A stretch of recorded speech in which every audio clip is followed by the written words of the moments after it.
মাত্র ৩৬ দিনের আন্দোলন। মূল দাবি ছিল ভারতের কেন্দ্রীয় শিক্ষামন্ত্রী ধর্মেন্দ্র প্রধানের পদত্যাগ। অনেকেই ভেবেছিলেন এটিও হয়তো আর 10টা ছাত্র আন্দোলনের মতো ধীরে ধীরে সীমিত হয়ে যাবে, কিন্তু শেষ পর্যন্ত যা ঘটেছে তা ভারতের সাম্প্রতিক রাজনৈতিক ইতিহাসে বিরল। শিক্ষামন্ত্রী পদত্যাগ করেছেন, তরুণদের কাছে সরকার নতি স্বীকার করেছে, আর সেই বিজয়কে গণতন্ত্রের জয় বলে উদযাপন করছে আন্দোলনের নেতৃত্ব দেয়া ককরোচ জনতা পার্টি, সংক্ষেপে সিজেপি। কিন্তু এখানেই শেষ নয়। এখন সবচেয়ে বড় প্রশ্ন, এই আন্দোলনের নেতারা কি রাজনীতিতে আসছেন? ভারতের রাজনীতিতে কি জন্ম নিতে যাচ্ছে নতুন কোনো শক্তি? সিজেপি নেতাদের দাবি, টানা ৩৬ দিনের আন্দোলন প্রমাণ করেছে সংগঠিত তরুণ সমাজ চাইলে সরকারকেও সিদ্ধান্ত বদলাতে বাধ্য করতে পারে। তাদের ভাষায়, এটা শুধু একজন মন্ত্রীর পদত্যাগ নয়, এটা তরুণদের রাজনৈতিক শক্তির বহিঃপ্রকাশ। আর সেই কারণেই আন্দোলন শেষ হওয়ার আগেই শুরু হয়েছে নতুন জল্পনা। ছাত্র আন্দোলনের এই মুখগুলো কি এবার নির্বাচনের রাজনীতিতে দেখা যাবে? ভারতের বিভিন্ন সংবাদ মাধ্যম এই প্রশ্নই ছুড়ে দিয়েছিল আন্দোলনের দুই পরিচিত মুখ, সৌরভ দাস ও আশুতোষ রানকার কাছে। তাদের উত্তর ছিল সতর্ক কিন্তু তাৎপর্যপূর্ণ। পূর্ণকালীন রাজনীতিতে যোগ দেবেন কিনা এমন প্রশ্নে আশুতোষ রানকা সরাসরি হ্যাঁ কিংবা না কোনোটাই বললেন না, বরং বললেন ভারতে কখনোই কোনো কিছুকে না বলতে নেই। একটি ছোট বাক্য, কিন্তু এই একটি বাক্যই নতুন করে আলোচনার জন্ম দিয়েছে। এর মানে কি ভবিষ্যতে রাজনৈতিক দল গঠনের সম্ভাবনা উড়িয়ে দিচ্ছেন না তিনি, নাকি এটা কেবল পরিস্থিতি সামাল দেওয়ার কৌশল মাত্র? তবে একই সাক্ষাৎকারে আশুতোষ রানকা আরও একটি দিকও তুলে ধরেছেন। তিনি বলেছেন, গত কয়েক মাস ধরে আন্দোলনের কারণে বাড়ির বাইরে থাকতে হয়েছে। এখন তার সবচেয়ে বড় ইচ্ছা বাড়ি ফেরা, বিশ্রাম নেওয়া এবং পরিবারের সাথে সময় কাটানো।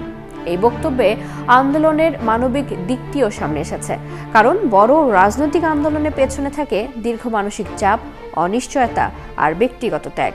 অন্যদিকে আন্দোলনের আরেক মুখপাত্র সৌরভ দাস আরও পরিষ্কার ভাষায় বলেছেন, এই মুহূর্তে রাজনীতি তার লক্ষ্য নয়। তার মতে ভারতের রাজনৈতিক দলের অভাব নেই, বরং সমস্যা হলো তরুণদের কণ্ঠস্বর রাজনৈতিক দলগুলোর মধ্যে হারিয়ে যায়। তাই নতুন আরও একটি দল গড়ার বদলে তারা এমন একটি তৃণমূল ভিত্তিক আন্দোলন গড়ে তুলতে চান, যাতে ক্ষমতায় যে দলই থাকুক না কেন তরুণদের দাবি উপেক্ষা করতে না পারে। আর সিজেপির প্রতিষ্ঠাতা অভিজিৎ দীপকের বাবা স্পষ্ট করে জানান, অভিজিৎ কখনোই রাজনীতিতে যাবেন না। তার পরিবারের কেউই কোনোদিন রাজনীতি করেননি, এমনকি কেউ গ্রাম পঞ্চায়েতের প্রধানও ছিলেন না। এইসব বক্তব্য থেকে একটি বিষয় স্পষ্ট, সিজেপি অন্তত এখনই নিজেদের প্রচলিত রাজনৈতিক দলে রূপ দিতে চাইছে না। কিন্তু প্রশ্ন হলো, ভারতের ইতিহাসে কি সত্যি আন্দোলন আর রাজনীতি কখনো আলাদা ছিল? ভারতীয় রাজনীতির ইতিহাস বলছে বহু আন্দোলনই শেষ পর্যন্ত রাজনৈতিক শক্তিতে পরিণত হয়েছে। দুর্নীতি বিরোধী আন্দোলন থেকে উঠে এসে অরবিন্দ কেজরিওয়ালের নেতৃত্বে জন্ম নিয়েছিল আম আদমি পার্টি। ছাত্র আন্দোলন থেকেও বহু আঞ্চলিক নেতা পরে জাতীয় রাজনীতিতে গুরুত্বপূর্ণ ভূমিকা রেখেছেন। তাই সিজেপির ক্ষেত্রেও একই সম্ভাবনা থেকেই যায়, বিশেষ করে যখন আন্দোলনের নেতারা নিজেরাই বলছেন কখনোই কোনো কিছুকে না বলবেন না, তখন নতুন একটি দলের সম্ভাবনা একেবারে উড়িয়ে দেওয়া যায় না। এখানে আরও একটি প্রশ্ন রয়ে যায়, এই আন্দোলনের প্রকৃত শক্তি কোথায়? একজন মন্ত্রীর পদত্যাগে, নাকি এমন একটি নতুন রাজনৈতিক সংস্কৃতি তৈরির চেষ্টায় যেখানে তরুণরাই হবে পরিবর্তনের প্রধান চালিকা শক্তি? কারণ আজকের তরুণরা শুধু ভোটার নয়, তারা সংগঠক, তারা আন্দোলনকারী। আর প্রয়োজনে সরকারকেও চাপে ফেলতে সক্ষম। সিজেপি অন্তত সেই বার্তাই দিতে চাইছে। তাই এখন নজর থাকবে দুটি বিষয়। প্রথমত, সরকার কি সত্যি আন্দোলনকারীদের সব দাবি লিখিতভাবে মেনে নেয়?